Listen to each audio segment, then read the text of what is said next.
Alrighty, and we're on. So we're sitting here. You might see, if you're watching, the beautiful Grappling Education decal. We're actually sitting in the pit here. But I'm with Raphael Rodrigues. Now, do most people pronounce it with the R's, or do most people take out the R's and pronounce it with the H? Man, it's pretty funny. Like, I get Hafa, Raph, and I get half as well from Kel. So anything, honestly, I'm fine with anything. Yeah, Raph is good as well. Everyone calls me Raph. Raph is good. So we're actually just literally talking about this before I kicked off the podcast. But you were born in Rio. Yeah, born in Rio, and I lived there until I was 8 years old. Yep. Yeah. And you hit me with the trivia, and you said most people believe Rio is the capital because it's the biggest city, and I was like, oh shit, it's not. Yeah. It's this like little town called Brasilia. It's like a city called Brasilia. I think all the politicians are there. Okay. But I don't know if anybody actually, I'm like, don't quote me on this, but I don't know if anybody actually lives properly there. I think people just, I don't know anybody that's born in Brasilia. People just move there for work. Okay. Yeah. Yeah. So it's kind of like I guess most people would probably, if you're not from Australia, you'd probably think, Sydney's the capital. Yeah, and that's what I then thought as we've well. got a little, city called Canberra where all the politicians go. So, what do you remember about growing up in Rio? Man, I had a great time from what I remember. I just like, yeah, I lived there with my dad and my mom and my brother. So I have a twin brother as well. Oh, you got a twin? Yeah, I got a twin. He's a lot bigger than me. Okay. He's like 6 foot, 95 kilos. So we're twins somehow. So I don't know what happened. That's the term is, I think, fraternal twins. Yeah, fraternal. Yeah. Yep. So yeah, he stole all the big genetics. yeah. He's like, yeah. I don't know what happened there. Honestly, I think he just stole all my food in the womb. That's what I tell him. But yeah, I lived there with my parents, and my dad's a pilot. He's an airline pilot. My mom was a flight attendant. Mm. So yeah, from what I remember, it was just me. I had a great time. Just went to school there, ate a lot. Yeah, had fun with friends. That's mostly. I just had positive experience with it all, honestly. And so, having a twin brother, were you guys together all the time? Yeah, honestly, until I moved to Australia, I shared a room with my brother for like 23 years of my life. Wow. Yeah. What was that like? Because obviously, it's interesting when you look at twins, because especially when you guys are fraternal twins, so you would obviously look a little bit different. One would be taller than the other, size wise.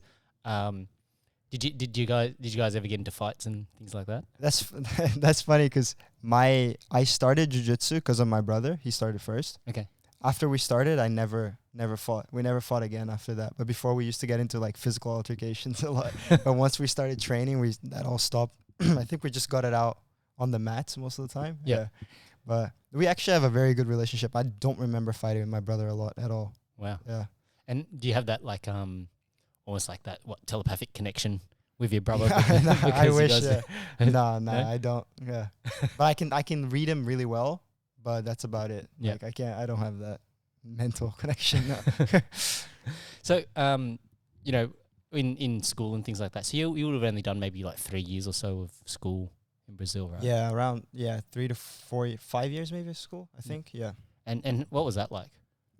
Man, I studied in a really small school. There were like 40 students, I think, overall in the entire thing. Wow. Yeah, so it was a very personal thing. It was actually a shock when I left to Singapore and the school had like thousands of students. And I was like, what is this? Like, this is so different. Yeah. But like everyone knew each other. Yeah, it was great, honestly. I think it set me up really well for living abroad and everything as well. That particular place that I studied in. Yeah. Yep. So then what age did your parents start you in Jiu Jitsu?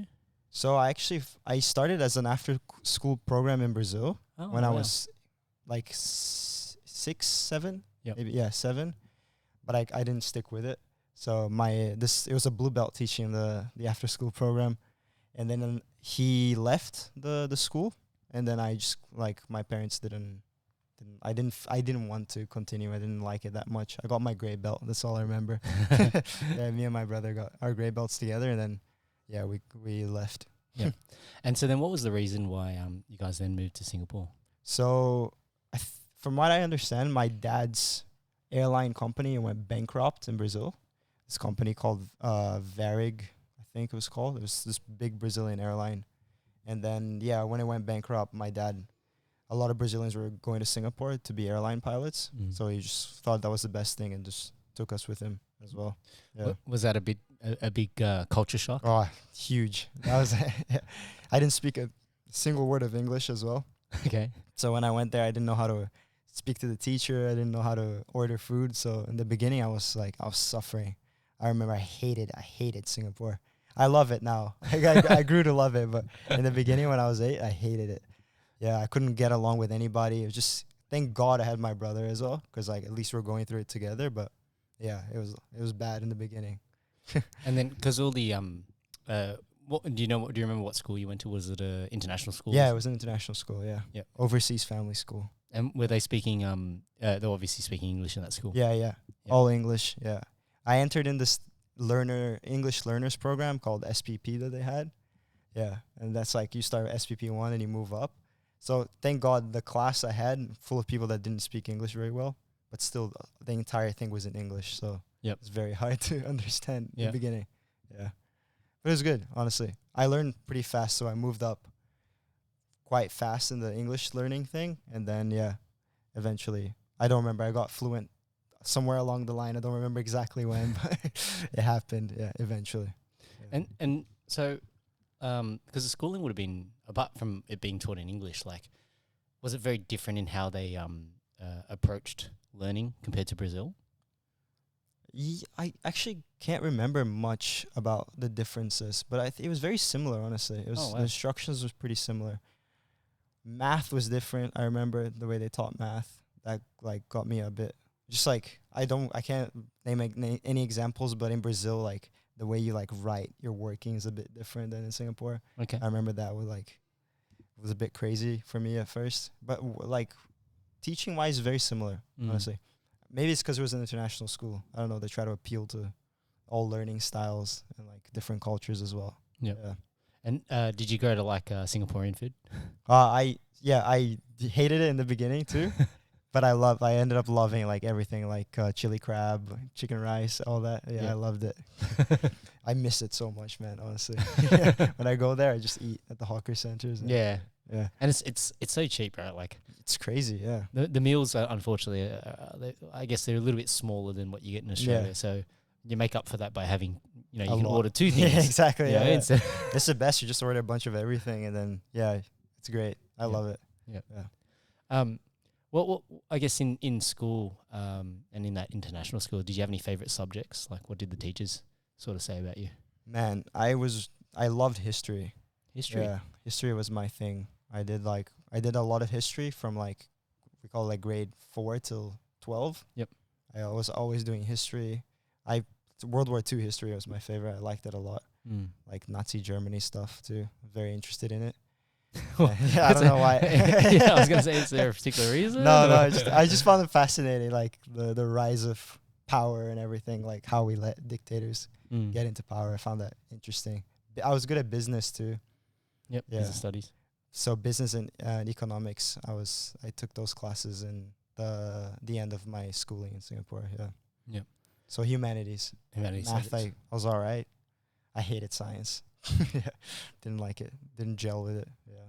So then, when you got towards the end of your schooling, then, did you have any ideas what you wanted to do next, or? Yeah, that's because I started Jiu Jitsu when I was around like 13, 14. Okay. I restarted again. Yep. In this gym called Evolve. Evolve MMA in Singapore. And I think that changed my life a lot because I was starting to dread having like a corporate job in my life.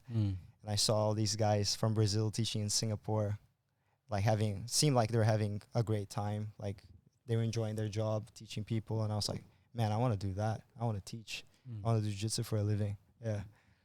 My teachers didn't like that, a lot of them, when I told them that idea. Yeah. Because I was getting good grades in school. And then they were like, when they asked what I wanted to do, I said I wanted to do jiu-jitsu. And they were like, are you sure? You seem to are you sure? Is that the best thing for you? But I'm glad I didn't listen to them. I wouldn't be here now. Yep. Yeah. Was because Evolve is like meant to be like one of the premier facilities in Singapore now, especially with the involvement of like Chatri and One and stuff. Exactly. Yeah. What was it like back then? So, when you were 13, we're talking like 10 years ago now, right? Yeah. Yeah. Man, when I went to Evolve, one was just starting. I remember they were just starting having shows in Singapore and everything. Evolve, I think they have like 5 locations there now. I think they only had 2 when I started. Yeah, I started in the first Evolve that they opened in Singapore. Yeah, very different. The scene in Singapore is so different now. There's so many gyms, so many black belts. At the time, there were only like the instructors that were the black belts. There weren't students that came up and became black belts. Yeah, just like crazy. When I go there now, I'm like, yeah, it's so different. Yeah.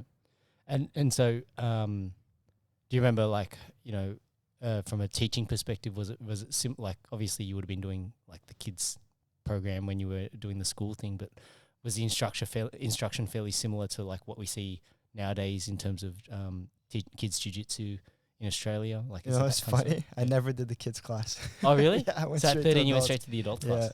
Yeah, wow. Yeah. I don't know why. I honestly, I didn't look like a 13-year-old. I already had like a mustache growing and everything. So I think they were like, nah, you go in the adults class.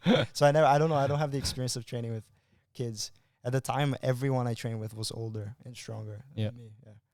And then was your brother, did your brother do it with you as well? Yeah. So he started before me, a okay. month before me, I remember. Yeah. And honestly, the reason I started is because I was like, man, if I don't start, he's going to beat me up pretty bad. So I was like, I got to start. And then, my dad actually was into judo as well. My dad's a judo black belt.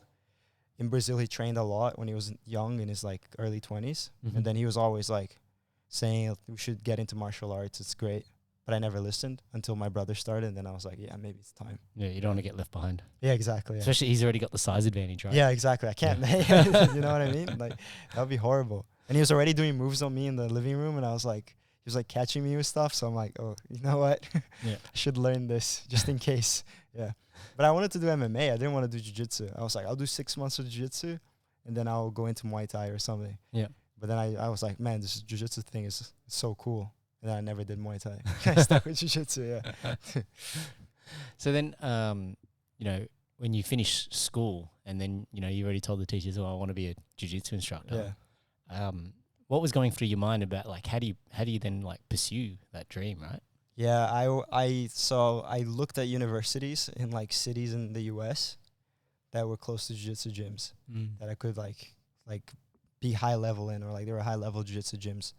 So I went, I don't even know if my parents know this, but the reason I went to San Diego is because of ATOS. It wasn't like, oh, I did uni there. Oh, it so happens to be that ATOS was next to it. No, I chose the specific university because ATOS was next to it. So I went to San Diego State in the US. And then, because I was like, I want to train at ATOS. At the time, I thought they were like the best option for me. I think just like the vibe seemed my style. So I went to university. So I did my full degree as well, university degree in the US. So what did you study? Marketing. Yeah. But I trained at the same time as I was doing my degree as well. So it was great because I got a visa for the US as well, the student visa, which helps me stay there. Yeah. That's how I went about it, honestly. I just told my parents, like, you know, I want to be really good at this. I want to get a black belt from someone respectable. I want to learn from the best. So I just went to the States because of that. Yeah. Yeah, wow. And they're supportive of it. Like, my parents are always like, you can do whatever you want as long as you get a college degree. So that's all they cared about. Honestly, yeah. Yeah. They're like, if you can they're like, you guys can make a living with anything you want. Just please get a college degree for our sakes. Just like get a college degree. And then, so what about your brother? What did he end up studying? So he did exercise science. Okay. Yeah. And I wish I did that degree, honestly. In hindsight, I wasted my time in marketing. It's like, I can get people to a class, but my knee's broken. Yeah, exactly. Yeah. So, which is good because he's now like, he does strength conditioning for jiu-jitsu guys. Oh, okay. Yeah, with the Electrum Performance guys. So, yeah, he studied that, and now he's working with it, which is good as well. Yeah. So did he go to the States as well? Yeah, he did. Yeah. So you both went to San Diego? See, that's what I'm saying. Like we were like super tight. Yeah. So I think honestly, he compromised a little bit, but he did want to pursue MMA at the time. Yep. So he was training with the Alliance MMA guys in San Diego, Dominic Cruz and those guys. Yeah. So he trained with them for a bit there as well, but then he like got over MMA. Now he's getting back to it. He told me he's training again. So hopefully we'll see him come and fight MMA again. Yeah. So he was training MMA. He didn't want to do jiu-jitsu anymore. Yep. Yeah, so, but we still managed to find ourselves in the same spot. Yeah. That's pretty funny. Yeah, I know, right? But it's also kind of cool that you guys, can basically be in this new place where, everything's all strange, yeah, right? exactly. But then still have each other. Yeah, that was honestly the biggest thing in Singapore and in the US. I had a bigger culture shock from Singapore to the US than I did from Brazil to Singapore. Crazy. Because I went to a dorm full of Americans. I was like the only international kid in there, me and my brother. So it was hard to fit in as well. What was so different about the Americans that you found? I think honestly, it's a college experience. It's like cliche, but people just party a lot there, and I wasn't about it. I'm still not about it. You go there at frat parties, just loud. Like I had to bang on the wall in the dorm next to me because I stayed in the dorms with my brother as well. He was my roommate. Yeah, just if you want to train professionally, a college dorm is not the place. It was a mess. Loud, drunks, people. I didn't vibe too much in the culture there. Did you get into any fights? No. I'm so antisocial, man. I just trained, went back to my dorm room, slept, woke up, trained again, went to school, trained, went back and slept. Honestly, that was most of my life in the States. Yeah, no fights, thank God. So we can't pull guard in fights.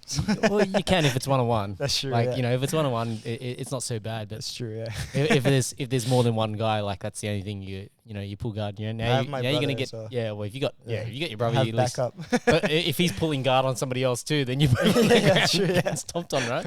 Maybe you're right. Yeah. So you either got to be really slick, pull guard, sweep, get up on top, and just finish it. Before the next guy comes, or be ready to get somebody to kick you in the head by accident or whatever. I probably just run and let my brother deal with it. Honestly, well, if he's got the MMA, experience, exactly, right? That's right. And he's 6 foot, he'll be fine. What when it came to the marketing degree over in the States, what was that like? What was the university education like? Man, I did. I don't know if you know the IB program. Yep, international board. Yeah. Yep. I did that program in high school. I thought that was so hard when I started. Yep. Like the amount of assignments and everything I had to do was crazy to me. Yep. So actually, when I went to the States, I thought it was pretty easy. Yep. I was actually breezing through university there. All the tests were multiple choice. They give you a Scantron and you just shade it in. I thought it was so easy. Wow. Okay. Yeah, that was my experience with it. I think it's because Singapore, for me, was really hard. Yeah. It was so stressful. It's a tough education. Yeah. Especially the IB program was, over the top. I only realized this after I went to, college. Yeah. I was like, oh, college is actually not too bad. Yeah. Yeah. So then, to fund your way through college and things like that, were you working in the States? Nah, I couldn't because of the visa requirements. Wow. So thank God my parents, very privileged to have my parents have done most of the funding. Yep. For my college education. Yeah. Because the visa requirements there are weird. If you're a student, you can't work unless you work on campus and stuff like that. Oh. Yeah. Yep. So then, do you remember what it was like turning up to your first session at ATOS? Had you called before and said, I'm coming in? Or, or did you just rock up? No, I came a week before I went with my parents to sign up. I was 17, 18. And then, I signed up with them and I was like, I'll be here next week. And then, I remember I was so nervous, man. Yeah. I only trained in Singapore before, so I actually didn't know what it was like outside of that bubble. Evolve, yeah. Yeah. So I was so nervous. Yeah. But they were super nice, man. Yeah. Oh yeah. I was stupid of me to have been nervous in hindsight. It's just another gym. Yeah. It's just training, it's just jiu-jitsu. But I was because I was a big fan of the sport as well, and just seeing all those big names in the room at once, I was man, starstruck. Yeah, I was so starstruck. I didn't want to talk to anybody, make a bad impression. I was being quiet. Yeah, but it was good. It was good. Eventually, yeah. Honestly, it's a great place. The vibe there is really good, especially for a high level gym. Everyone was super welcoming. Yeah. I remember one thing as well, I came in there with my parents and then Andre literally stopped teaching the class just to say hi to us and everything, which was great. I thought it was cool at the time because I was like, man, this guy's the biggest jiu-jitsu name in the world right now. And he's just he was super cool with us and everything. Yep. Yeah. So I had really good time at ATOS. I have no complaints. Yeah.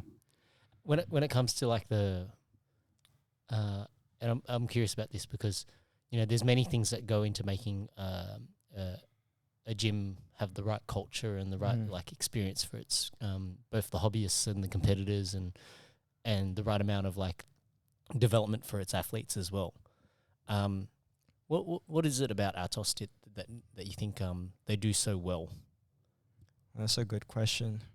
I think they honestly they cater to everybody. There are classes for everybody. I know it's easier for them because they have a lot of students, but like they have classes for like the hobbyists. They have classes for beginner white belts. They have classes for competitors. And it's like the competitors do the hobbyist classes sometimes, and it's like everyone gets to know each other. It's mixed up. I honestly think that's one of the big reasons they cater to everybody as well. Yeah. And just like Andre is a very like charismatic and like kind guy as well. When you do his classes, you're like, he's always in a good mood. Especially guys like Rolando as well, Rolando Sampson. I think he's a big part of the culture there as well. Very enthusiastic, always having fun, you know. It makes a difference, yeah, because it is a very like intimidating environment, yeah, especially if you haven't been there before. Yep. Yeah, it's a big room, right? Yeah, exactly. Yeah, if you're a fan of the sport, it can be like it's a lot. Yeah. So for you, when did you start competing? Man, I competed since I started. I think the first tournament I did, I was 15, and I signed up for an adult division. I got destroyed by a 30-year-old man, and I was 15. This was at white belt, I think. Yeah. That's when I started competing. That was my first experience. Badly losing by like 20 points or something. Yeah. At least you didn't get broken. Yeah, true. Like I think, points is points, like, but when you actually have like an injury, like it's one of those ones where it's like, I don't want to do this. Yeah, exactly. Yeah. It wasn't traumatizing. It was just like, I remember my forearms were like, I couldn't close my hands after and everything. Yeah. I started competing at white belt when I first started. Had a lot of success in Singapore at blue. Yeah, and then I still competed all the way from purple. Purple, I competed a lot in the States. But brown, I didn't get to compete a lot. School and COVID and everything. And black, I was planning to compete a lot this year, but then I tore my knee. Yeah. So that was I was going to compete a lot this year, but it didn't happen. But next year, hopefully, I get to compete more. Yep. As well. Yeah. So, throughout that time at ATOS, and I'm just curious, like in terms of like, because we've seen the sport grow and change so much and evolve over this period of time, right? Like, for you as a student trying to acquire new skills and do that kind of thing, did you find like the instruction also sort of changed a little bit, or was it always like sort of maintained the same way, but perhaps they're looking at new things? Yeah, I remember when I was there in the beginning, no-gi wasn't as big anymore. But then I remember when I first joined, you guys started seeing more of the death squad guys having a lot of success. I think this was in 2017. Yep. Yeah, and I realized like you could see more people migrate to like no-gi as well, play around with leg locks at the time where they weren't as big as they are now. So that's one thing I noticed as well. And I think even like having like rest times as well, because I remember apparently before I came to ATOS, they used to have comp classes every day, in a night class and a morning class. So it used to be like 2 hard trainings a day, and then it became 4 times a week with a rest on Wednesday. So competitors could rest on Wednesday if they wanted to. Yeah. Or you could just do one of the hobbyist classes. Yeah. So I think it became a bit smarter as I was there as well. Yep. Training more so focused on recovery and everything. Because I heard stories about the old ATOS, and they used to do like, if you're not rolling, you're doing pull-ups or push-ups in between, and then you get to roll. Yeah, stuff like that. It was crazy at the time, but I think it's the same in Brazil. In Brazil, like, because I trained a bit in Brazil when I was 16, and it was like that. It was just like crazy porrada, like just no breaks, just hard training, hot, no aircon. Yeah, it's pretty grimy. Yeah, it's hard, a lot of hard work, right? Yeah, exactly. Yeah, but then sometimes dirty geese as well. Smelly geese. Yeah, that's not good. Yeah. That's like just a breeding ground for staph. Oh yeah, and Brazilians say they don't get staph there. Like I've said, so many Brazilians say, "Oh, we don't get staph in Brazil." I don't believe that. How's that possible? they probably just like, oh, it's just a pimple. Yeah, exactly. Yeah, it's just ingrown. It'd be fine. Ingrown hair. It's just a pimple. Yeah, but I don't know. Yeah, they're like, oh, we don't get staff here. It's weird, and the gringos get it, and then it's like, okay. Yeah, no, you're definitely gonna get it. Yeah, you're gonna get it. Yeah. Either that, or maybe there's like that much grime that it's like they're immune to it. Maybe They've had it that many. They've had it that many times. The body's maybe, just adjusted. Their bacterial culture is just used to it. I don't know. Yeah, it could be, honestly. But I've had more than one conversation where they say that, oh, the gringos are dirty. It's like, no, it's not how it works, man. Yeah, but yeah, I think in general, it just became smarter as I went through as well. Like, I think Andre was one of the first guys that like properly implemented like strength and conditioning as well with a proper coach and everything, so that athletes would have practical like practice sessions in the gym, but also in the like dojo and some in the gym as well, like with weightlifting and stuff. Yeah, lifting together as a team, just like college football and stuff like that. Oh, that's actually pretty interesting. Yeah, like I feel like that's most people, it's like you come to a class and then you don't really do much else. Yeah, exactly. Yeah, and then that's when over the years the body starts to break down. Yeah, you have to like strengthen your body. Jiu-jitsu is horrible for your body. Yeah, and I feel like there's a lot of contraction, right? Yeah. So you actually need to do things that allow you to open up, especially if like you're playing a lot of guard and you're always crunching your abs. You're always flexing your spine. Yeah, 100%. I think it's huge. I think it's, if you want jiu-jitsu to be a serious sport, you have to do what other serious sports are doing, which is a proper strength and conditioning program. You know what I mean? Yeah. But yeah, so many jiu-jitsu guys are like, they train and then they go and they're like, I'm going to do my own thing. I'll just lift like, I don't know, do bis and tris and call it a day. You know what I mean? Bro science. Yeah, exactly. Yeah. You get a lot of that in jiu-jitsu, but I think that's where Andre was ahead of like the curve. It's like they used to have all the comp guys train in the same room as well. Which I think is good for team building as well. Yeah. Have the guys all lift weights in the same room, you know. Yeah, very bro, but it's cool as well. Yeah. What about like when it came to like say diets and nutrition and all that sort of stuff? Like, did you guys ever do much in terms of that? No. No. You just eat whatever the fuck you want. Yeah. Some people are, man, I've been like guilty of this as well. Like not actually looking into things and just like, I remember cutting weight for tournaments and doing the most stupid things, like cutting out carbs and eating like egg white and tuna only, turning into like a skeleton and thinking I would be able to perform looking like that. I've done, I think it's definitely something that people should work on, honestly. Understanding more about like fuel for training and everything. Yeah. So has that changed for you over the years then? So now you're, when you want to compete, you're going to be a bit more dialed in. You look into that sort of stuff. Oh, yeah, 100%. Yeah. I'm very lucky. My brother's a strength and conditioning coach, so he writes my programs, and his wife is a nutritionist. Oh. So I get all the help possible. Yeah. Very lucky. So then, where's he based now? He's still in San Diego, yeah. He still trains with the ATOS guys, yeah. Yep. Still there. Funny enough, he's a no-gi guy. Oh, okay. Yeah. Well, with the MMA background. Yeah. Like but he used to be a gi guy. Yeah. That's the thing. Even with MMA, he used to be a gi guy. Fell to the dark side. Yeah, but yeah, he's a brown belt under Andre as well. Yeah, and he does strength conditioning for the ATOS guys as well. Okay, well, in sort of thinking about the whole black belt thing, it's kind of interesting. I got to host the Gracie Barra Oceania Christmas party. Yeah, that's cool. So it was kind of interesting, and like there was 25 guys getting their black belt that night. Oh, damn. Which is, it's a huge number of black belts, right? Yeah. And I think, as people can say whatever they want about Baja, but at the end of the day, they definitely run a good business. Oh, like they know how to run. They got that dialed down for sure. Yeah. So dialed in, and like I think if you just look at what is it that they're trying to achieve, they talk about their values, on the website, where it's they want to have like this culture of like brotherhood or sisterhood, and they want to be able to expand and have Bahas everywhere. Yeah, that's the way to do it. Honestly, if you want to make money, 100%, you gotta like. Yeah. you need 25 black belts to go and open up 25 more schools. Yeah, 100%. Yeah. So it was very interesting. And I'm kind of honored. That they wanted somebody that's outside of their network to be able to host that night. That's cool, man.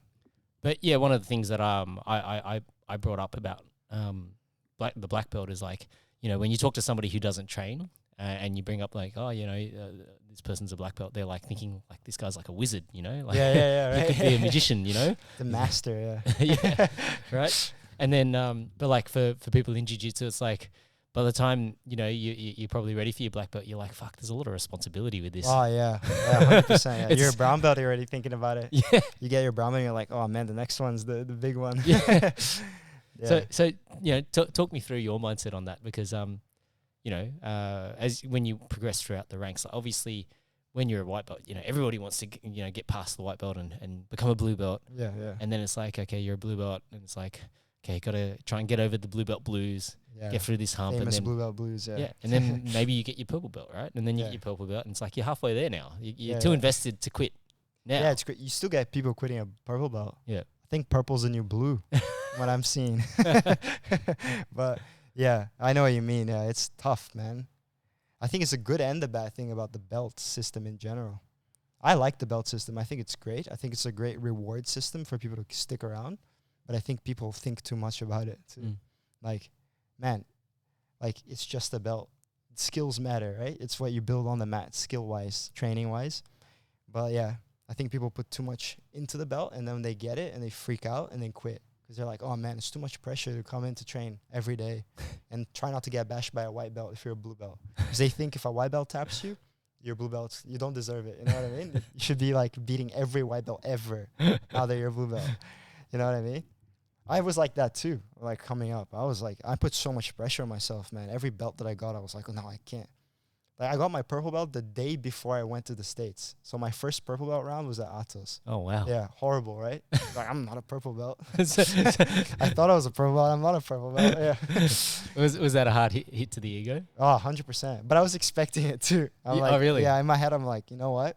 It's a new gym. It's the best gym in the world. Like, whatever happens, happens. I'm just gonna keep getting better. That's all I'm gonna do. Yeah. Did anyone give you any shit because it's like you're walking in as a purple belt and getting No, bashed? no. They're so nice, man. No, yeah. I picked my rounds pretty well too. This guy looks small. Yeah. That's a white belt. Yeah, exactly. Yeah. How many stripes is that white belt? Yeah, but no, I know it's like it's hard, man. Especially black belt was actually the belt I felt most confident in getting. Funny enough. Really? Yeah. I spent 2 years at Brown. I don't know. I feel like I put a lot of work in at Brown, like studying jiu-jitsu as well, getting better. And when I got my black belt, I wasn't like, oh, I don't deserve this. I was like, oh, okay, yeah, cool. I felt nervous, but I was like, you know what? It's like a black belt is just a black belt. It's just the belt color. Like I put in the work. And now, yeah, I still get sometimes like thoughts like, oh, did I get it too early or something like that? But it goes away quick. Yeah. So, you brought up the study element, right? You did a lot of study at Brown Belt. Out of curiosity, what kind of study were you doing? Like, what were you focusing on? Man, I did a lot of I got a lot of instructionals at the time. Yep. And I got a drilling partner. Shout out to Pete O'Neill from ATOS. There we go. We just drilled. I remember it was 8 a.m. before class, and then we just put a laptop on, and we used to play whatever we're working on. At the time it was Berimbolos. And then we're just watching, and then we'd pause and we'd drill it. And then once we got it, we'd continue the video. We did that for like a couple of months. It was the best way to do it, honestly. It was like, because I do this a lot where I watch instructional and I forget everything and then I don't apply it, and then in my head it's like gone already. But I think watching it and drilling it at the same time helped me a lot as well. And that's the thing that helped me a lot at Brown, was studying a lot. Just just footage, watching matches, being pretty obsessed with it at Brown. Because I had coaches that never really highlighted the importance of self-learning as well. You're like, no, whatever you learn in class, you use what you learn. But they never encouraged outside learning. They used to talk shit about YouTube, Brazilians love talking shit about YouTube. Brazilian coaches, yeah, they go, yeah, YouTube technique or Instagram technique. Really? But honestly, there's so much gold in there too. Yeah, there's some good content creators there that you can learn a lot from. Yeah, so definitely. I think that's the thing that changed the most with me at Brown Belt. I wasn't just learning from ATOS. I was going home and I was searching up stuff a lot, instructionals, drilling a lot. Yeah, that stuff helped me heaps. Honestly, game changing for me. Yeah. I think it's becoming more common now, for people to do that. Because even here at GE, you can see all the guys are always talking about instructionals and take like footage study and everything like that. I think it's way more common now than it used to be. Yeah. Well, yeah, there's like, it's almost like I think there's so many things to learn in the sport, right? That you when you can train, you got to train your eyes to be able to recognize it. Yeah, true. Right, and then you got to train your body to be able to feel it. Exactly. Yeah. Right. Because just having that knowledge and you can't really do it. Yeah. Yeah. And then it becomes like it's a very complex system, because then we have to try and identify, like things can be made new just in the sequence of how you get there. Yeah, exactly. 100%. Right? It's like a different combination, right? Oh, yeah. The numbers don't change. It's super overwhelming, man. Right? Honestly, jiu-jitsu is overwhelming. And I tell people that all the time, my students. I'm like, I know it's overwhelming. It's hard, but that's what makes it rewarding. So it's like figuring something out in jiu-jitsu is like the best feeling. Yeah. Or hitting something you wanted to hit, and you hit it on a fully resisting opponent. You're like, damn, that felt good. Like, makes your day. Yeah. Yeah. But, yeah, I think now even the ATOS guys are more into the like instructional stuff and everything. Yeah, it's definitely a way to bring in outside influence, right? Because I feel like otherwise, like the learning environment can, if there's nobody ever like cross training or going to different places, like it can become a little bit stagnant. 100%. Especially if you've always just got the one person coaching. Yeah, because like the only way to sort of foster and develop new ideas is to have fresh ideas come in. Yeah, 100%. And then you test it, and then it's like, okay, there's something here, and then somebody might grab that little idea and then be able to convert it into something different. Exactly, yeah. Or I always tell my students to go out and study on your own as well. Train with other people. Learn from other people as well. Yep. You know what I mean? It's so good, honestly. It's a cool thing about jiu-jitsu. Was, in terms of a room, was ATOS open to that sort of stuff? No. Yeah. No, it wasn't. Yeah. It wasn't. Especially open mats. We weren't that big into the ATOS guys going elsewhere to learn and everything. Yeah. Different cultural Brazilians, honestly. They're like that. Even my old coaches were like that. Creonte and stuff like that. Yeah. So then I don't like that part of the culture at all, honestly. So how do you reconcile that for yourself? Because obviously, well, I guess you grew up more in Singapore than Brazil. I'm a gringo Brazilian. Yeah, honestly. Brazilian, right? That's why Brazilians, they don't think I'm Brazilian. Yeah. Yeah. They don't think they're like American or Singaporean. Really? But yeah. But I think honestly it's good because I can criticize from the outside as well. Yeah. The culture, because I see it. It's like a lot of it is pretty toxic, right? Like it's a service, You should be able to. I mean, obviously, I believe in loyalty as well. Don't get me wrong. I think if someone does a lot for you, even outside of their class time and everything, you should be a good person as well and give back as well, obviously. But man, you should be able to train wherever you want. It's the business still, right? Yeah. And it's great. If you come back, I don't know if you know this, he used to teach in Absolute in Melbourne, Tiago Stefanuti. No, I don't know him. He used to teach in Melbourne. I met him in Brazil, actually, and he said it's like he loves it when his students go out, because they go out and they get new techniques and they bring it back in. Yep. And then he knows what other people are working on, so he can keep up with the times and everything like that. It's such a cool thing. It's like sending out little spies. Yeah, it's the right mindset to have. Yeah. Send out little spies, they bring back something, and then you're like, oh, that's sick. Where'd you learn that? Yeah. And then you learn it, and then everybody wins. Yeah. It's almost like I sort of, the images that come to my head when you're talking about it like that. It's like, when bees go out and pollinate flowers, right? Yeah, exactly. They don't just go and stay at this one patch. Yeah, that's a good point, yeah. They cross-pollinate and, they go to many different spots. Yeah. And that's how you get all the fruit that we have, right? Exactly. No bees, you don't get any cross-pollination. Yeah. You don't get any fruit. Yeah, it makes me think, would you just have, evolved much faster if the culture wasn't like that in the beginning? You know what I mean? Because people used to hide techniques back in the day. Yeah, definitely. Yeah. But, I think that whole idea about hiding techniques it came out of something different. And it's not just strictly related to jiu-jitsu. That was all martial arts. True. Right? Yeah. Because it's sad to say, but the whole people love the idea of what jiu-jitsu espouses, because it's like the smaller person can beat the bigger person. Yeah, but that only works if the smaller person has more skill than the bigger person. So technique still conquers everything. Exactly, right? But if the two of them are of this equal skill level, well, the bigger person's gonna fucking win. Nico Maglisic. Mate, yeah, so shout out to Nico, right? Like the guy's 120 kilos, like, and he's technical as hell too. Exactly, and like you can like I've flow rolled with Nico just because I didn't want him to break me in half. But Nico's a very nice guy as well. He's mate, like still 5-6 steps ahead of me. I'm the smaller guy, thinking that I should be able to like spin around this guy. Yeah, no way. Yeah. Yep. It works as well if the bigger person doesn't know jiu-jitsu at all too. Then like it's a great skill to have. But yeah. So and then I think from that perspective, when you think about it culturally, when martial arts became something that people could make a living from, right? Then it's like, okay, well, part of your reputation is your ability to handle, the people that come in the door. True. And so, you'd probably want to hide some of your best techniques from the guys who are bigger, so that you always have a technical advantage. True. Because once they can, like I guess, if you think like an old Chinese kung fu movie kind of a thing, when the student can beat the master, well, then the student disappears and goes and opens his own school kind of a thing, right? Yeah, true. So that's probably the mindset, and that's been around for a lot of martial arts. And I think, I think I've had this conversation with other coaches where it's like, jiu-jitsu is still one of those sports where it's like you almost expect your coach or your professor to be able to beat everybody up. It's a lot of pressure. It's a lot of pressure. What happens when you're a fucking 60-year-old man? Yeah, exactly. Right?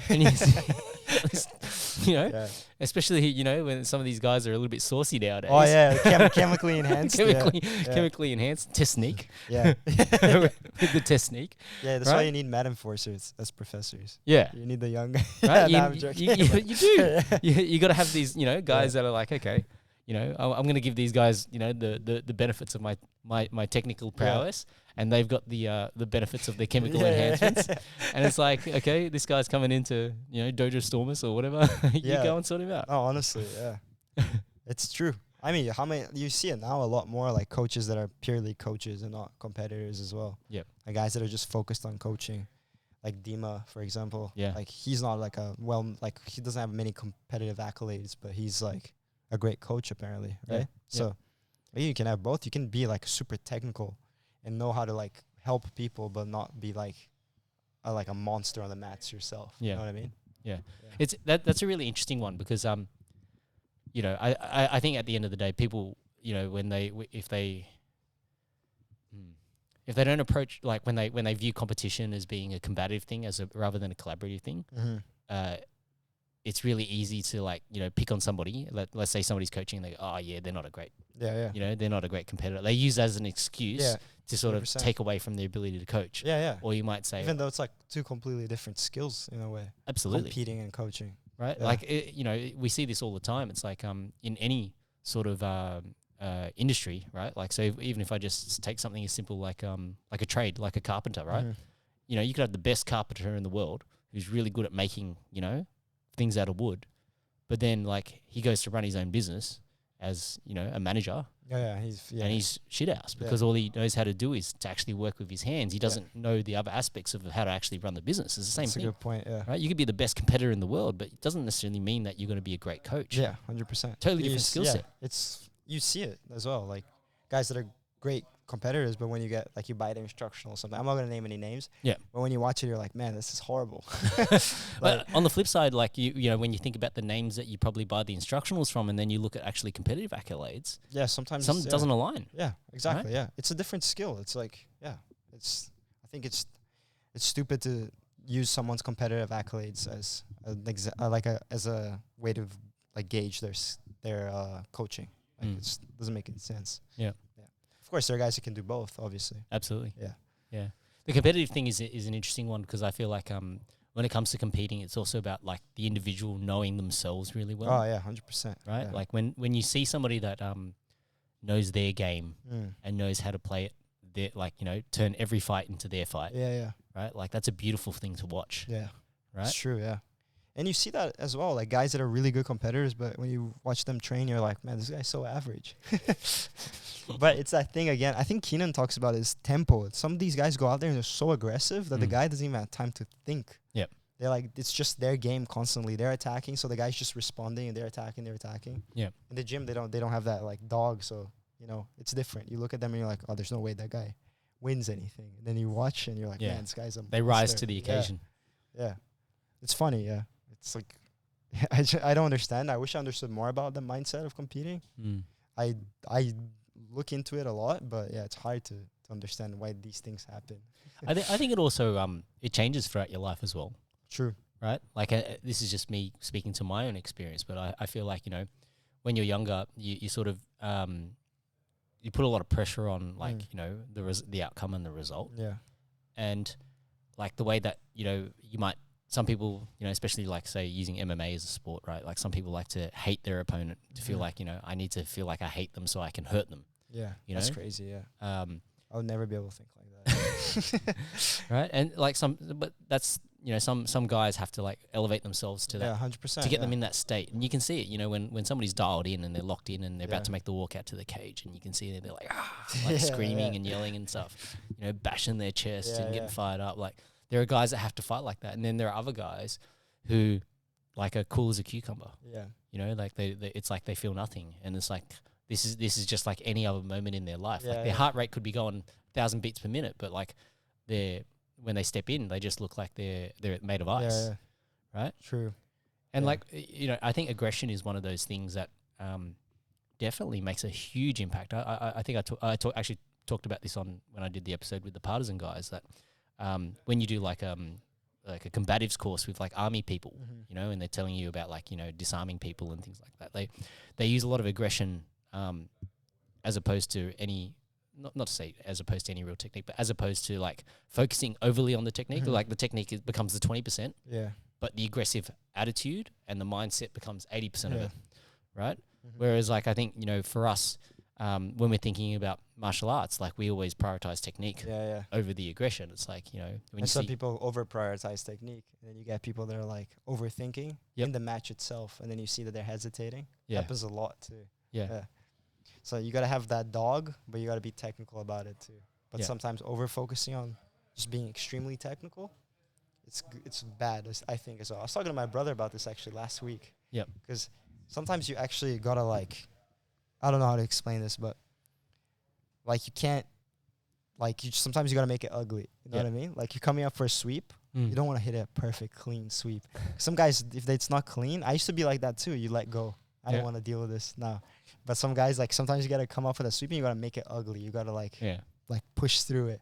Some guys care so much about the aesthetic, like, of the beautiful technical move, then rather than just like finishing the move, you know what I mean?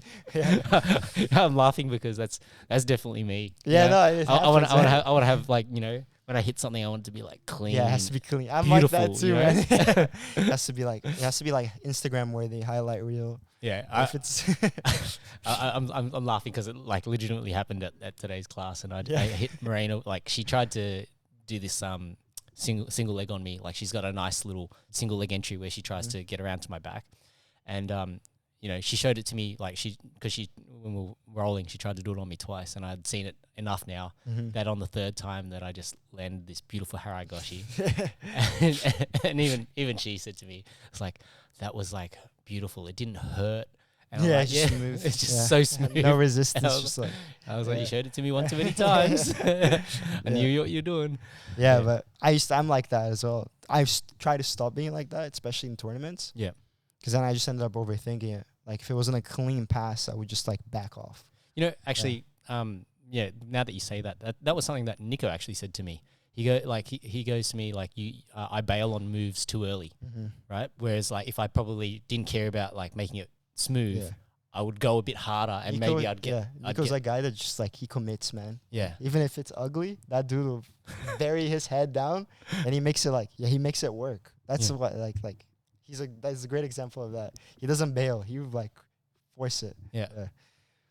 I'm like you too. Sometimes I'm like, oh, it's not there, I'm gonna bail. But sometimes you gotta like. I wonder if that's a size thing, you know, because like when you're a bigger guy, you get used to like, you know, being able to force. Not to say overpower, but like you know where your attributes are, you know, and you don't mind bunkering down. Whereas like for us smaller guys, I wonder whether we naturally bail on things. Maybe that's a good point actually. But it's funny, my brother's a big boy, and I feel like he's like exactly like me in that sense, that if it's not a clean technique, you bail out on it and you don't want to deal with it. Yeah. Honestly, I think it's such a bad habit, especially for competing. Like, your opponent doesn't care if it's clean or not. Like you just want to make him react, like make him like have a proper legitimate threat, so he reacts. Right? That's what you want. He doesn't care if it's pretty, and like it's not gonna be pretty. It's jiu-jitsu is still a martial art, right? It's still a fight. So I think that's something I struggle with a lot, but I'm trying to get better at as well. Yeah. Just like dog it out sometimes. Like just come up if you can. Doesn't matter if it's pretty. Just like get it done. Yeah. Get it done. Yeah. Still a work in progress. I'm not there yet 100%. Yeah. I think it makes a massive difference, even in the training room, where like when you have that mindset of like, I'm not gonna play bottom. Yeah. You know, like it's just those little things. Yeah, I'm not gonna concede the sweep at all. I'm just gonna stay up. Yeah. Yep. Like commit. I think full commitment is something hard to do in training, but it's like it helps. It helps a lot. Yeah. So out of curiosity, you know, when it comes to you then for coaching, you know, because we sort of, you know, talked about like being a great competitor doesn't necessarily mean you're a great coach. You have to invest in the coaching skill set, right? Yeah. How did you sort of develop your coaching style? I developed my coaching just like I developed my like technique, just like watching guys that I admired coaching. Like how did they do it? Like I love the way Guy Mendes and even Hafa they teach, because it's like, I don't know, it's not very like, not that it's not technical, but they talk about more like feel of things. I think that hits people more. And make your partner uncomfortable here, you know, like drive with your head so he's forced to push away, like you want your partner to be pushing the whole time. Things like that they say, they click with me, and I'm like, man, that makes a lot of sense. Not a technique, but it's like the feel of a fight. You know what I mean? Yeah, that stuff is really interesting to me, like the feel of things. I like that. I like Guy, Hafa, Andre a lot too. I was inspired by Andre. Andy Murasaki, I learned a lot from him as well. Okay. He's a great coach, man. I learned so much from him. Like I think 80% of my jiu-jitsu comes from Andy and Rolando Sampson. Yeah. What was it about the way that they coached that spoke to you so much? You know how some guys try to make things overly complicated? And then you're like listening for 30 minutes and you're talking about like leverages and I'm not talking about any coach in particular. But I like guys that are straight to the point. Like just here's a technique, and then they explain the context behind it, like why you should do it. It's very simple, straightforward. Like, and then if you have any questions, you can ask them later. But like just the blueprint, he gives it to you, and he gives you space to like play around with it as well. You know, some coaches like, you have to do this, this, and this. But if you give like, oh, this is the idea of the technique, this is where you get to, like you can like, there's things in between that can be like up to your like creativity as well. Yeah. Yeah, it's interesting because you know, there's a lot of people talk about like, you know, the ecological approach. Let's become the So I gotta ask you what your thoughts are. I think it's just giving new names to things that have existed for years. You know what I mean? I don't know. This is gonna sound really controversial, but man, you watch that guy talk, and he's talking about all these things, and it's like, if you can't make jiu-jitsu sound simple, I don't think you're a good coach. That's my view on it. If you start using words like I don't know, I don't have any words right now, but like complicated words, and you start naming things and like isolation, leg stabilization, stuff like that, I'm like, come on, man, just say it like it is. Like it's jiu-jitsu. Like you make it seem like you don't know what you're talking about when you make it overly complicated. You know what I mean? It should be simple. It's like, if you know what you're talking about, it shouldn't be complicated. You know what I mean? Yeah. But controversial. I think you should make it as simple as possible to someone. Yeah. It's one of those ones where, you know, I think people, it's a trend, right? Like I think people like to always view the trends. True. And you know, I think it's very easy for people to get, it's almost like, you know, when it comes to fad diets, right? Because everybody wants a silver bullet, right? Yeah. You know, like I think people are inherently lazy. That's true, yeah. And so it's like, if you can give me this this miracle cure that's going to make my jiu-jitsu great, then I'll take it. Yeah. Right? And it's like, okay, well, you know, whether it's, if we call it the ecological approach, some people will call it positional rounds, right? Sparring, They hate it. The ecological guys hate it when you call it positional training or like specific training. They hate it. Yeah. You're going to get a lot of hate for that. But that's exactly what it's trends. It's like calling some like circuit training. I don't know if they do this, but it's just an example, like circuit training, call it like, I don't know, F45. Yeah. And then people are like, oh, this is new. I can get behind this. It is, yeah. Like there's this even my wife she there's this event called High Rocks. Oh, I've heard of it. Yeah. And then she's like, oh yeah, like it just kind of looks like CrossFit. Yeah, like the CrossFit games. Yeah. Except it's called High Rocks. Yeah, right. Marketing. Yeah. It's amazing, right? Like it just makes such a big difference. Like just naming it that's something a little bit different. And then use a few like jargon words that people will be like, oh, I don't know what that is. Interesting. Maybe I don't know what maybe I don't know jiu-jitsu. Maybe I should learn this. Well, that's like when you if you delve into like the 10th planet system, right? And they got new names for everything, right? Yeah. Yeah. I don't mind naming things, but it's funny you say that because Brazilians don't name any technique. So it's very hard to teach in Portuguese. Really? Yeah. What do you mean they don't name any technique? Like, you gotta they do, but it's like, it's very basic. Like, you know how like the down here guys call like single leg X ashigarami, like ashi. Brazilians just say one leg. Oh, get into the one leg. Because you're like isolating one leg. Long step. Don't call it a long step. We call it abrindo leque, which means like opening the fan. Because you know your foot makes like a fan. Yeah. Like, yeah, that's what they call it that. So when I was teaching Portuguese, it's so hard to teach because in my head I have all these names for positions. Yeah. But when I was teaching in Portuguese, because I taught one class in Brazil, I was like, man, I don't know what the hell I'm doing. Like, do I call a leg drag a leg drag? They don't have a name for a leg drag. You know what I mean? It's a leg drag. Wow. Yeah. It's in English. I'm really surprised by that. Yeah, I know. Because it's interesting, right? Yeah. Like, you know, because it makes such a big difference when, you know, even like to a beginner, right? Mm-hmm. If you know, I'm sure like the basics are covered, like mount, close guard, all that sort of stuff's there. But like all those transitionary positions, if you don't have a name for them, it becomes very difficult for somebody to follow along to sort of understand 100%. what the flow of the match should be. Yeah. Like waiter. I don't even know what waiter is called in Portuguese. I actually have no idea. Yeah. Yeah. And I'm teaching and I'm like, waiter. I just say it in English and I hope someone gets it. Yeah.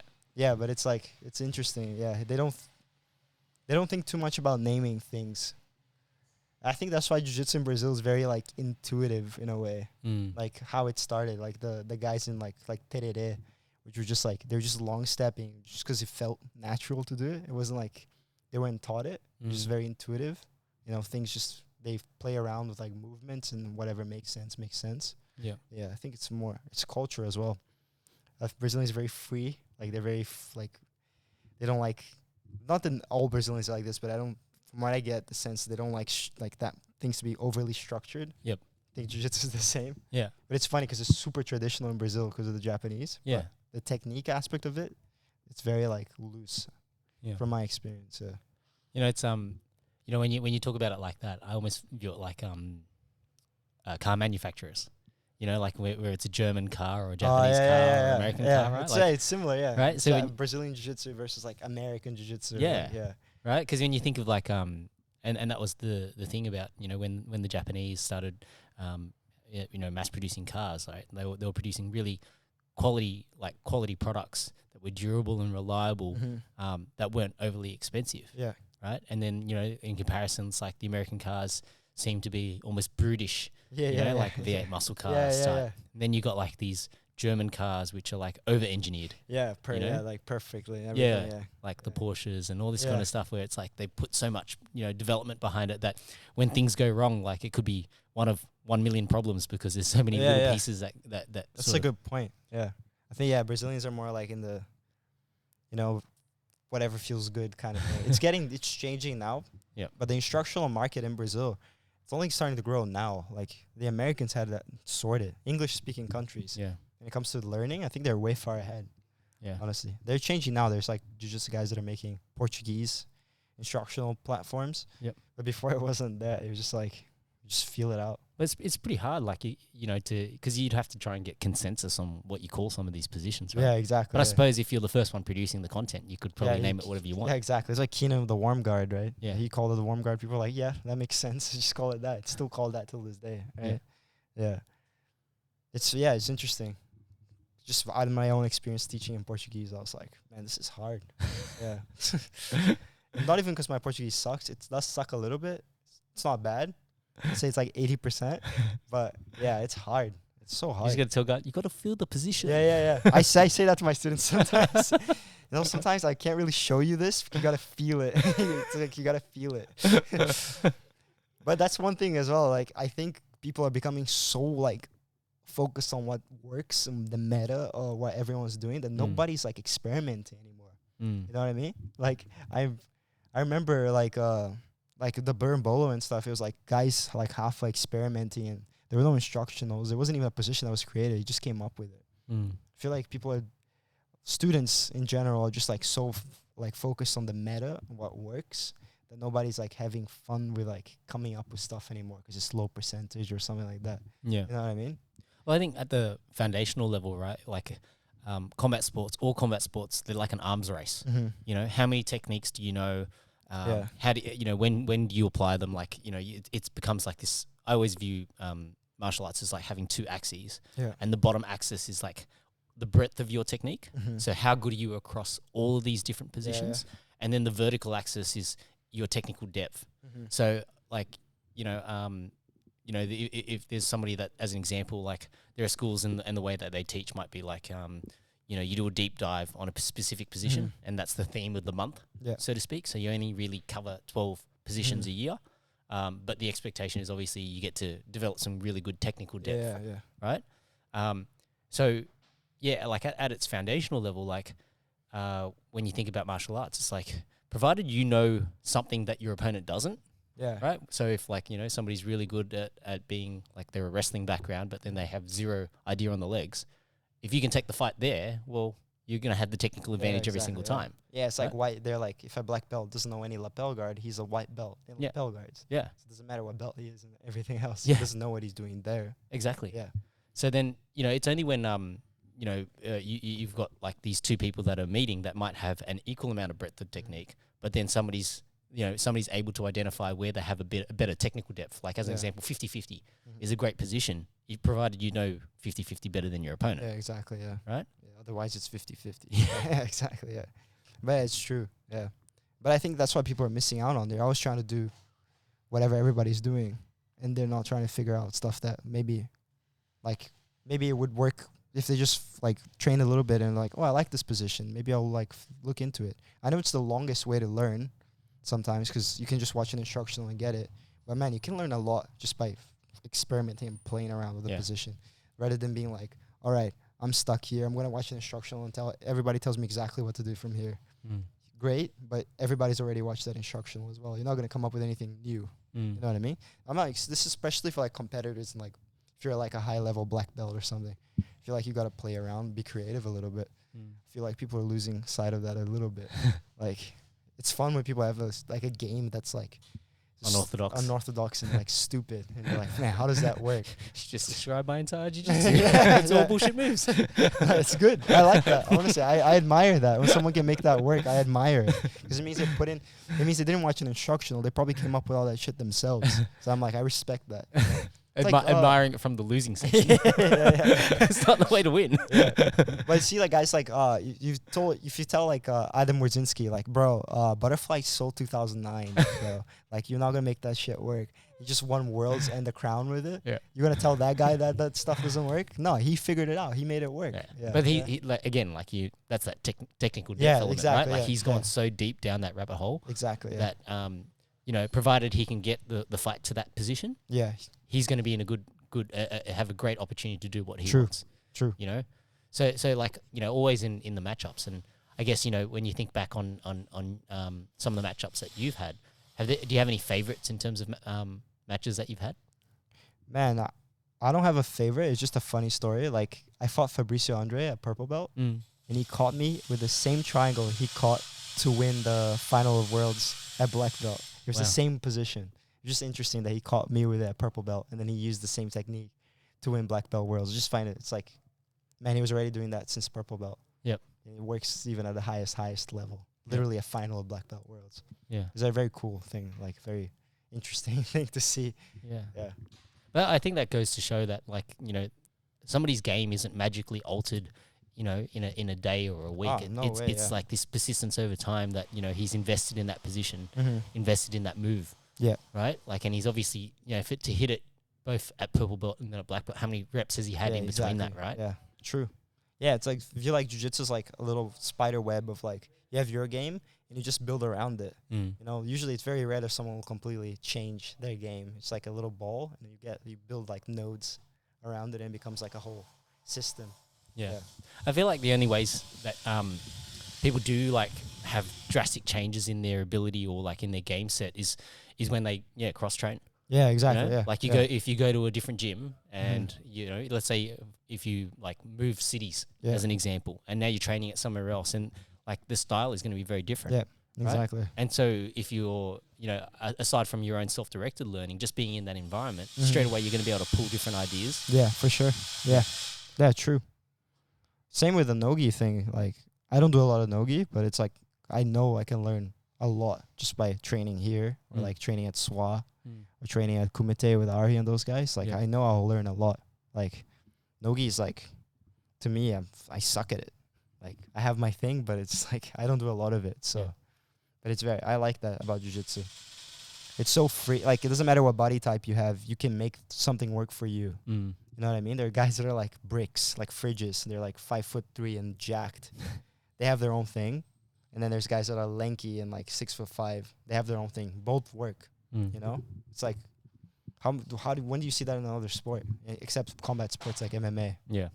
Yeah. Like you see a basketball player, you're like, they all kind of look the same physiologically. They want to be as big as possible. Exactly. Yeah. Tall and so in jiu-jitsu, you look at the champions and you look at them and you're like, man, they all look so different. They're guys that are lanky, so fat, skinny. Like, there's so many types, and you're like, that's so cool. Yeah. So, out of curiosity, then, how did your decision to come to Australia come about? My girlfriend already lives in she lived in Australia for like 5 years already before I came. Wow. Yeah. So wait, when did you guys meet?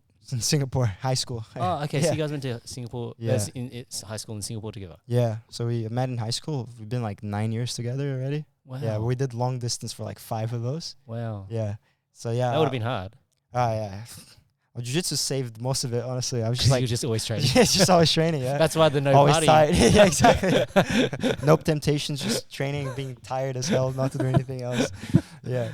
But yeah, I came here to visit her for like 3 times before I moved here, and I loved it. I loved it here. Yeah. I like the vibe, the beaches, everything. Yep. Yeah. Then I decided to move after my visa expired in the US, and I was like, I can either stay here or I can like go somewhere where I can actually like start building something as well, start teaching. Yeah. Yeah. Because they do value jiu-jitsu instructors more here than they do in the States. Why do you think that is? I don't know. I think it's just the culture of Australia. You guys value labor. You know what I mean? Like, no, it's weird because when I came here, I was like, you meet plumbers and they're doing well. Yeah. Like, I never met a plumber in the US that was like doing well unless he like owned his own practice or like a whole plumbing company or something. Yeah. But you meet tradies here that have like Teslas and everything. Yeah. That's not a thing in the US. That's like majority of the tradies. Yeah, honestly. I was so shocked when I came here. I was like, what? Why do you think everything's so expensive? That's true, yeah. It's like pros and cons, right? But it's like, I think they just value labor here more than the US. And martial arts too, like jiu-jitsu, I think people are willing to pay more for it here as well, I think. Yeah. Yeah. So, okay, so your girlfriend already came to Australia. Yeah. And then you were over in the States doing your thing, and then it was just like, okay, well, gotta come here. Yeah, might as well. Yeah. But because I visited before, so I really liked it, so I knew I was gonna like it. Nico as well. I met Nico at ATOS. Yep. And he was always talking like very highly of Australia. It's like, oh man, you should come, you should move there and everything. Yeah.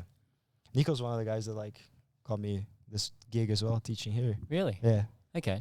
So then, when you first came here, like, what was the plan? Like, yeah, I just came here. I honestly had no plan. I came here and I a little bit of money I saved up from the US, and I was like, all right, I gotta find a place to teach. I really didn't message anybody before. Yeah. I just came here and like just tried. It's like gonna hit up a few gyms and see what happens. Oh wow. Yeah. Yeah, but it worked out, honestly. It worked out in the end, yeah. Yeah.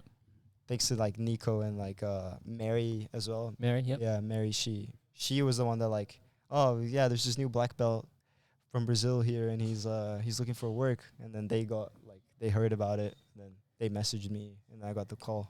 Oh, that's nice. Yeah, so it's cool because I trained at Legacy for a week when I first came here. Yep. Yeah. So I met some guys like Matt, Mary. They've always helped me out a lot since I got here. Yeah. Well, they're opening their own thing up in Queensland. Yeah. So on the jiu-jitsu. There we go. Yeah. So in terms of like coaching because you coach at a few places, right? You coach at GE, you coach at locals as Zetland, well? locals Jiu-Jitsu in Zetland. Yep.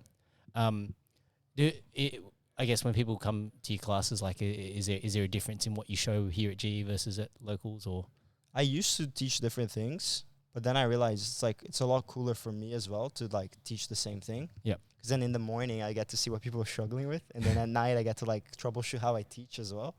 So I can show a detail that I maybe missed out that people are struggling with. So now I teach the same thing. I try to teach the same thing in like 3 to 4 weeks blocks. I try to, like you said, deep dive into one position. Yeah, that's what I do. And then, for you, like, when you think about like your goals, so obviously you're coming off injury at the present moment, but are you going to do the circuit next year? Is that the plan? Yeah, hope so. I have to talk to my doctor on Friday. I have a consult to figure out what to do. If I have to get surgery, I'll probably get it next month in January. Yep. And then I'll try to do as much competing as I possibly can next year to make up for this year that I couldn't do much. Yep. That's the plan.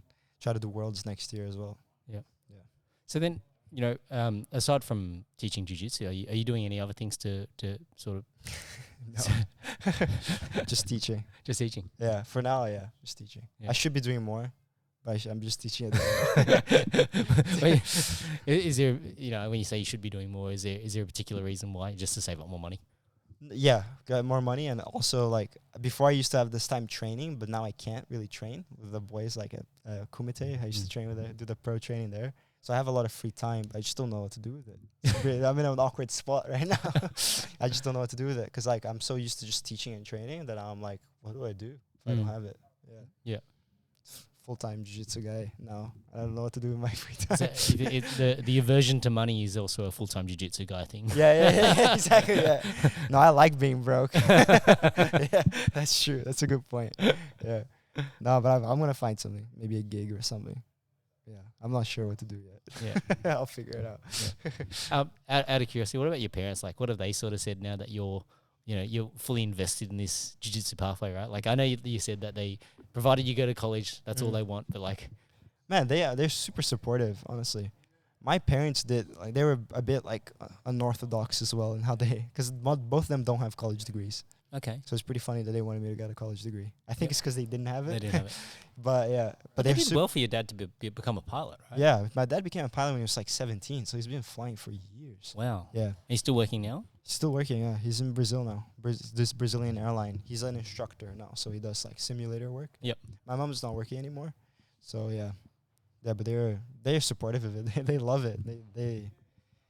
I think they like when I post stuff about me teaching, which I should do more as well. Yeah. Because I don't post a lot of content. I'm really bad with Instagram. I gotta be better. That's one of my goals next year as well. Yeah, but they love it. They're very. I think they're proud of like getting my black belt, being an instructor. I think they dig it a lot. Yep. Yeah. And then so when it comes to like trying to when you do the circuit, will your brother come along as well? Will you guys use that as an opportunity to reconnect? Or Man, I hope so. I'm trying to get him to come, but he just got his green card in the US, so he's allowed to leave and come back. So I'm trying to get him to come to Australia next year, hopefully. Oh wow. My dream thing is just to run a gym with my brother. Yeah. I'll be the best. He can take care of the nogi, I'll take care of the gi. Yeah. That's it. That's all I need. But he can take care of the strength and conditioning as well. But I gotta convince him to move here. Yep. Yeah. Because I'm not going back to the States. If he's it's hard. Especially if he's settled, right? Like He's got a wife there and everything, so it'd be hard to get him. Yeah. Bring the wife too. I tell him that. Just bring Rose. Get everyone to come in. Yeah. But I'll see. I think he'll love it here. I think he just needs to come here. Yeah. I think he'll like it. I just need to get him to step foot in Australia, and I think he'll change his mind. Yeah. When I'm a bit curious about this because a lot of people, like, especially when you're young, you get so invested into jiu-jitsu. Were there any points where you hated the sport? Yeah. Yeah. Can we talk about some of those? Because I think it's important for people to hear those. Oh man, when I was a purple belt, I was so close to quitting. I remember. Yeah. I just dislocated my shoulder, and I was like, "What the hell am I doing this for?" Like, it's sad, man. But you see guys that are winning worlds, and then they are like working DoorDash and stuff, like world champions working DoorDash, and you're like, "What the hell am I doing? Like, what is this? What's it for?" Yeah. Yeah. And then you realize there's more to jiu-jitsu than just competing. There's a whole pathway of things you can do with the sport as well. I think people get too caught up with like, I have to win worlds and everything. But I don't think that's the only way you can make living with jiu-jitsu, you know? I think at Purple Belt I was really focused on that, and it was just bad. Like, I hated it. I dreaded going to it. I didn't see like a point anymore where people were just like broke as well. Broke, having surgeries. I'm like, fuck, man. This sucks. What am I doing? Yeah, but then I got over it pretty quick. So what? You know what's funny, actually? Yeah. COVID made me get over it. This Okay. was in March of 2021. March 2020. I was like, fuck, I hate this sport, man. I hate it. And then COVID hit. And then when I couldn't train, I realized how much I missed it. Mm. And I was like, all right, I actually need this in my life. So I'll find a way to make it work. Yeah. But I started enjoying it again, which I wasn't before. Yeah. And was that because you took all the pressure out of it? I think so, yeah. When the world's going to shit with a pandemic, you kind of realize how niche jiu-jitsu is. And you're like, man, I just like, nobody cares. Have fun with it. You know what I mean? Like, you just have to have fun with it. People take it way too seriously, man. I think you can't take it that serious. It's not that serious. It's like, I'm rolling, especially in the gi, I'm rolling around like a pajama and like, you know, it's like a martial art. I love it, but it's like, what's the point of doing it every day if I can't have fun with it? You know? And I catch myself back into the old habits of starting to hate it again. And I just look back at it. I started journaling, which helped a lot. Yep. My feelings now after every training session. Really? Realizing, yeah, it helped a lot.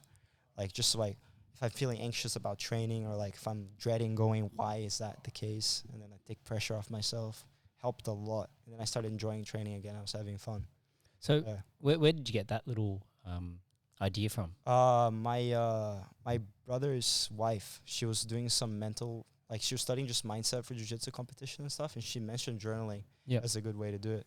And I always looked at it like some athletes doing it as well, as a way to like deal with anxiety and stress and stuff. And man, honestly, I think because I competed subversion, right? And I never felt so good in my life competing than I did that night. I don't know why. You blitzed it. Yeah, like submission. That was fast sub, I think. Yeah, it was. Yeah, and I was so happy. And it was in the gi too. Like I remember watching it. And I was just, like, it was like they're in the gi. Like this could go one of two ways. See, I'm trying to make the gi not boring. That's my goal. Okay, it can be very exciting.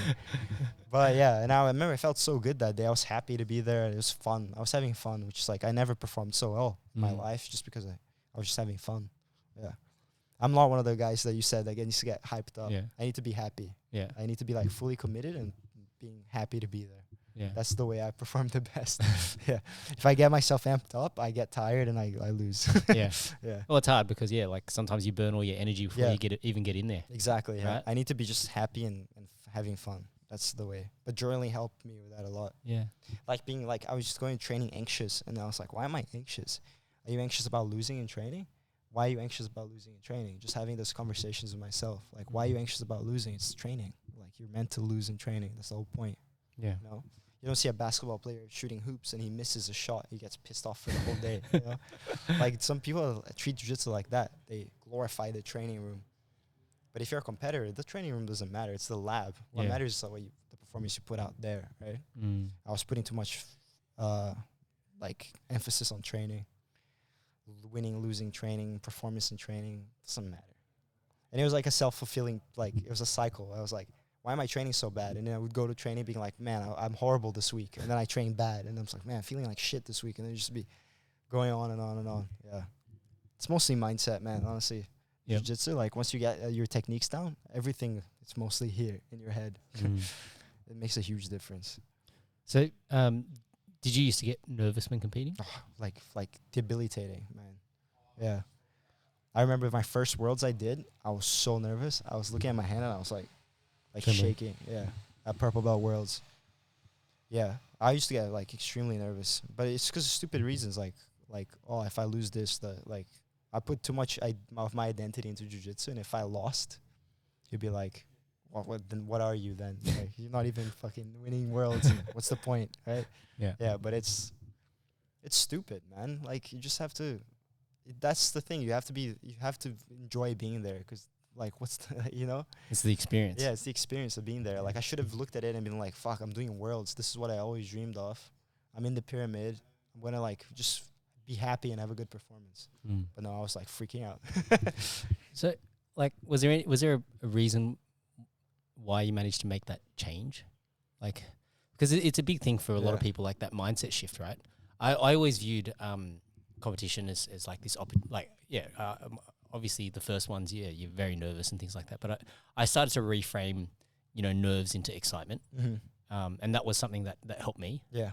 That's my brother's wife mentioned that as a strategy as well. Yeah. Yeah. It's good. Because it's the same feeling, like the butterflies in the stomach. Yeah. It's the same thing, right? It's the same thing, right? And it's just all in how you reframe it in your own mind. Because then when I started reframing nerves as excitement, I felt like that actually elevates my performance. Yeah, 100%. Because now it's like, I'm excited to be here. Yeah, let's go. Yeah, that's what I did as well. Yeah, I was like, it's like she said, it's like picture is you going like Super Saiyan if you watch Dragon Ball. Like the nerves is you powering up. Yeah, it actually helped. I was like, I'm powered up. Yeah. I feel like the heart rate's pumping. I'm like, oh yeah, I'm getting powered up. It's like a pre-workout hit. And then I reckon the other thing that helped when I did jiu-jitsu competitions is like, for me, when we talked about mindset before, you need to have that aggression. Like I remember like the first couple of times I was doing like some of those round robin comps, and like I'd just be like almost complacent in my attitude. Yeah. Right? Exactly, where it's just like, oh, I'll see what he's going to do first, and then I'll counter. And then it's like, I remember in one of my matches, like I got fucking my ankle popped. Yeah. Like within the first, I don't know, maybe 2 minutes or something. And I was just like, well, that was fucking dumb. Yeah. And then but the moment I changed that mindset, like I came back and then I just started taking everybody else's ankles home with me. Yeah. And it just made a big difference 100% to performance. But like I just felt like, oh fuck, I needed to be like, I should have just felt like that from the start. Yeah, exactly. Rather than like, I got no other injuries apart from letting my ankle get popped in that first one because I was a retard. Complacent. That's a good word for it. Yeah. And so, like these sorts of things, you only really learn those in self-reflection, right? 100%. Yeah. I think that's why journaling helps as well. Yeah. Because I realized I was having the same feelings as I was going into a tournament when I was going to training.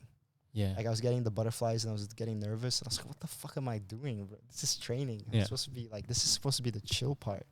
Like I'm supposed to be like happy here. And I was, it was just reflected in my performance in tournaments. So I wasn't performing well. I was like extremely in my head the whole time. Did you ever like that feeling when you're feeling like that about training? Did it ever make you want to like, I don't want to train today? Oh, 100%, man. Yeah. This was at ATOS especially. Comp class used to kill me. I used to be like, I don't want to be here, man. Like, I hated going to it. I hated the wait for it. I hated everything about it. But then this is the thing. I wish I had done this before, reframed that mindset. But I only figured out this like at black belt. Yeah. Like reframing the training. Yeah. Yeah. But I used to like hate it. I'd be like driving and like going there, and I'd be like, man, I don't want to do this. I'm nervous. I'm gonna lose today. I'm gonna like. It was so stupid. It was me being scared to lose to the teammates. You know what I mean? Yeah. It's so stupid. How did you feel after those sessions? Like, were you down in the dumps after it, or you actually felt better that you still turned up? I felt better that I attended, but I was like, I could have done so much better if I wasn't in my head. That was always my feeling. Like, if I just let loose and not cared, I would have done much better. I've left so many tournaments where I won when I was like, man, that was horrible. I performed horribly.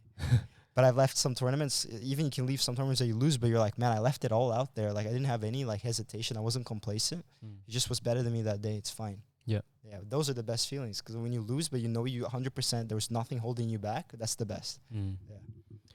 I want to pick up on this little thread because you talked about, people making jiu-jitsu their identity, right?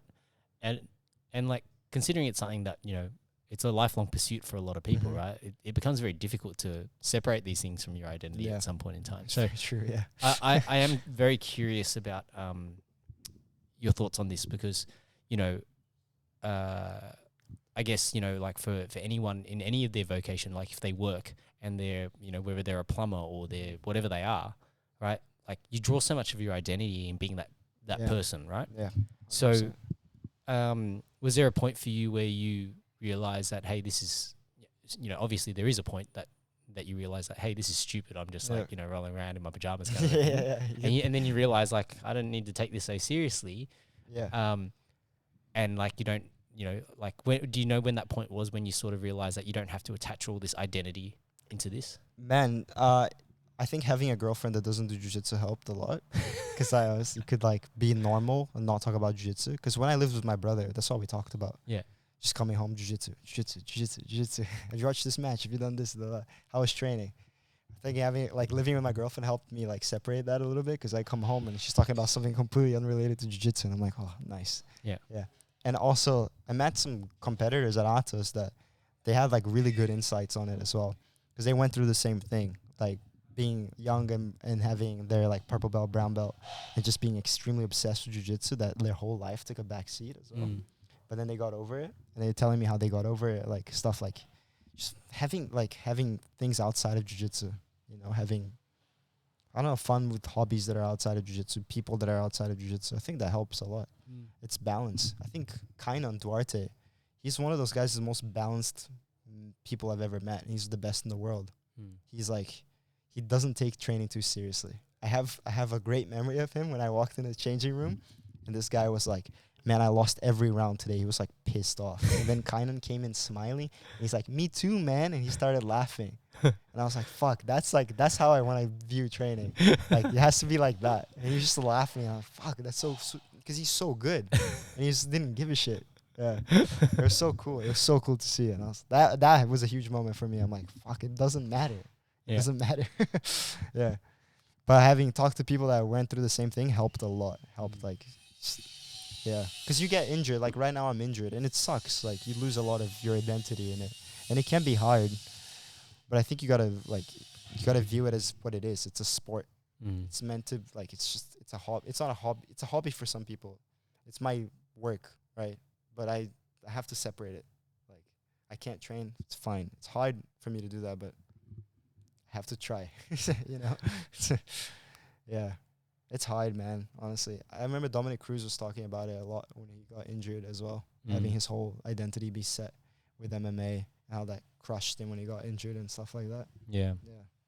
It's a tough one for any athlete, right? Like, because you spend all your time chasing this pursuit, and no matter how far you go with it, like what accolades you achieve, at the end of the day, there's a point where it's like that chapter closes. Yeah. Because, you know, you like to hope it's by choice, you know, not that, you know. Yeah, it's like career-ending injury. Yeah, right? Like, you know, you'd rather hang up the gloves on your own time. And you know that it's like, it's going to be one of those things that you're going to miss forever. Oh, yeah, 100%. But at the same time, it's like you got to be at peace with, okay, but I'm in a different chapter of my life. Yeah, exactly. Yeah. Right? Ah, for sure, man. Yeah. And you, like, I think some guys, I look at them and they're doing so much better after they've separated jiu-jitsu as their whole identity and, like, have a life and make money with jiu-jitsu. There, you can do both. Like, you can be a lot of money with jiu-jitsu and still have your own thing outside of it as well. I think it's important that people realize that, because then it becomes like not fun to train anymore. Yeah. Yeah, it's pretty amazing when you think, like, you know, there are so many coaches out there, you know, making a living wage. I wouldn't say it's like a great wage, but it's enough to survive and have a decent life. Yeah. Right. It just depends, obviously, what you're into, right? Yeah, like exactly. If you're not into partying and like you know cars and drugs and all that kind of stuff, you'd be okay. You know, but like you could have a fairly decent lifestyle, right? And you know, all you need to do in exchange for that money is to teach people how to fuck other people up. Yeah, it's fun. Yeah, it's great. And it's jiu-jitsu as well. Like, I'm not a fucking life coach. You know what I mean? Isn't that funny? Like, it came up on my Insta, like somebody saying, you know, like your coach is not your therapist. Yeah. I'm 25 years old. I don't know what the fuck I'm doing most of the time. Like, I know jiu-jitsu. That's all I know, man. Like, ask me a technical question. I might know it, I might not know it, but like, that's what you ask me. So don't come with me like expecting some life advice. I've got nothing for you, man. Yeah. But that's the thing. Yeah, people put like jiu-jitsu coaches in this like pedestal. It's just it's not nothing like that. They just got good at one thing. Specifically grappling, and that's it. Yeah. There's nothing wrong with that, because I think, you know, when you get good at one thing, you can learn how to get good at anything. Like, I think, true. You know, the fact that you can achieve that in one sport just means that you could achieve that in anything you want to do in life. 100%. Just comes down to whether you enjoy that and whether you actually want to do that. Yeah. I think jiu-jitsu is a great thing as well. When you start seeing yourself get good at it, you're like, man, this stuff is pretty hard. I bet I can do other difficult things as well. I bet I can learn all the difficult things as well. Yeah. All right. Well, if do you need to give some shout outs, sponsors, Oh yeah, all that sort of stuff? that's a good reminder. Shout out to Aesthetic, my gi sponsor right now, Mary and Matt. They're like the best. They've helped me since I got here in Australia. And shout out to my brother as well, my strength and conditioning coach from Electrum Performance. Electrum Performance. Do you know what his social media handle is? The Progressive Overlord. Okay. That's his Instagram handle. And if you want one-on-one coaching with him and you want to get stronger for jiu-jitsu specifically, hit him up. He's like really good. He's the best. Okay. And then obviously your own socials, Raph. Oh yeah. My socials are Raphael Rodrigues BJJ. So follow me there. I hope to post more content soon and add a little bit of value to that Instagram page as well. All right. Beautiful. Thanks everyone. All right. Thank you guys.